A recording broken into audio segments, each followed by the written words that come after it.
Is Capitu guilty or innocent? For more than a century, this question has divided Brazil. It's the story of love, jealousy, and doubt, written by a man who may be the least reliable narrator in Latin American literature.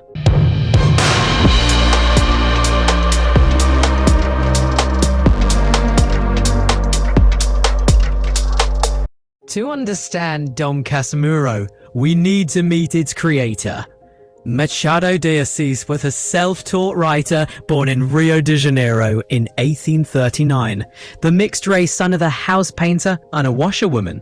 He grew up poor, epileptic and stuttering, yet became Brazil's greatest novelist and the founder of its Academy of Letters.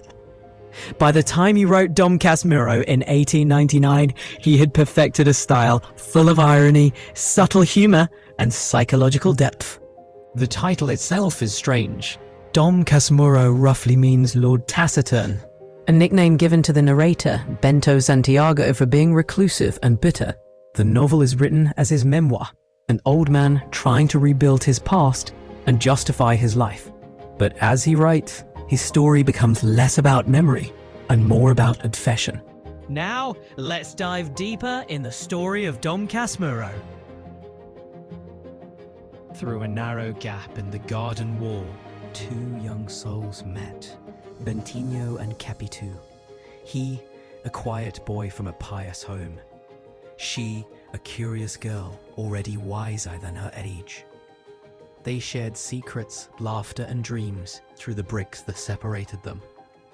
Capitu stood by the wall, tracing lines with a nail, brunette with large clear eyes and delicate lips. Her eyes. Yes, her eyes. Jose once called them eyes of a sly gypsy. I didn't know what that meant, but I called them undertow eyes. They pulled me in, and I never came back. Long before Bentinho could choose his life, it had been chosen for him. His mother, Dona Gloria, had made a vow when he was born. If God saved her son, he would become a priest. After losing her first child, my mother turned to God, promising that if the second lived, she would dedicate him to the church. She was so devout, so fearful of God, that she sought witnesses to her promise. When we went to Mass, she would tell me to watch the priest carefully, to learn, because one day I would be like him. Between faith and love, the war had begun, and neither of them knew it yet.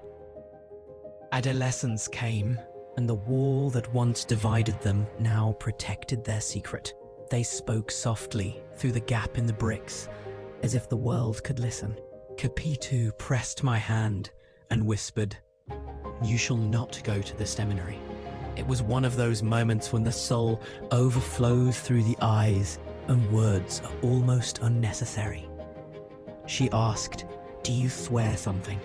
Swear that you'll marry only me." And we swore that whatever happened, we would belong to each other. The oath of two children was made with all the seriousness of eternity and all the fragility of time. At the seminary, Bentinho found a friend, and perhaps his greatest misfortune. His name was Ezequiel de Souza Escobar, a slender young man with light eyes, quick, restless, and kind. 3 years older than me, son of a lawyer from Curitiba. He opened his soul from the first moment we met. Escobar was everything Bentinho was not. Decisive, confident, radiant. Their friendship grew deep and sincere. Neither could guess that this friendship would one day cast a shadow on all that came after. When Bentinho returned from the seminary, he married Capitu. For a time they were truly happy. The light of the church bathed them in gold, as if heaven itself had blessed their union. That closeness between neighbors had to end in this, truly a blessing from heaven, for she is an angel. Capitu was beautiful as I had never seen her before. Her blue dress brought out the warmth of her skin, and her face carried the calm of one who loves and knows she is loved. But even angels cast shadows. Their son was born, Ezekiel. Everyone said he looks just like his father. And yet, Bentinho felt something tighten inside him every time the child smiled. "Have you noticed," Capitu asked, "that Ezekiel has a peculiar expression in his eyes?" She was right.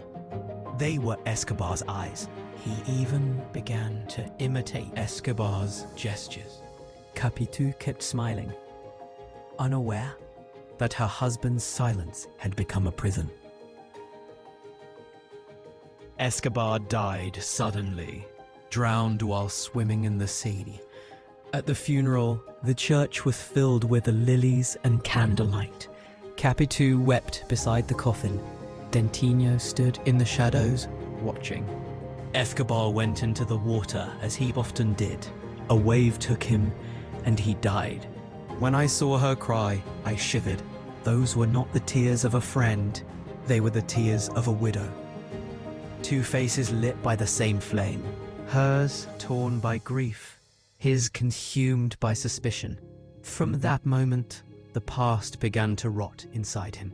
Their marriage ended not with a scream, but with silence. No accusations, no confessions, only eyes that no longer met. An abyss separated us. We were no longer two people, but two shadows gazing at each other from afar. And shadows do not embrace. Capitu left for Europe with Ezekiel. Bentinho stayed behind with his doubts. At the harbor, the wind lifted her veil, and for a brief moment, she looked back. Or maybe it was only memory, turning its head one last time. Years passed. Now, old and alone, Bentinho lived in a house he had built to look exactly like the one where he grew up. The same windows, the same rooms, the same illusions. I live alone, with a servant. The house I live in is my own. I built it on purpose, driven by a peculiar desire. One day, it occurred to me to reproduce, here in Ingeno Novo, the house where I was raised in Matacavallos. My aim was to tie together the two ends of life, to restore adolescence in old age, but I did not succeed. He wrote everything down, as if memory could become justice. God knows what is truth and what is delusion. I, Dom Casmurro, shall remain with my doubts. And so ends the story, not with certainty, but with silence. Dom Casmurro isn't just a story from 1899. It's timeless. It questions love, trust, and how stories are told. Every generation reads it differently. Some see Capitu as a victim of patriarchy, others as a symbol of female independence, and some still blame her. Machado's genius lies in that uncertainty. He turns the reader into the judge, and maybe into the accused. So, what do you think? Was Capitu guilty, or was it all in Bento's mind? Tell us in the comments below. If you enjoyed this dive into Brazilian literature, like the video and subscribe for more stories that shape Brazil. Next time, we'll explore another masterpiece that changed the country's culture forever.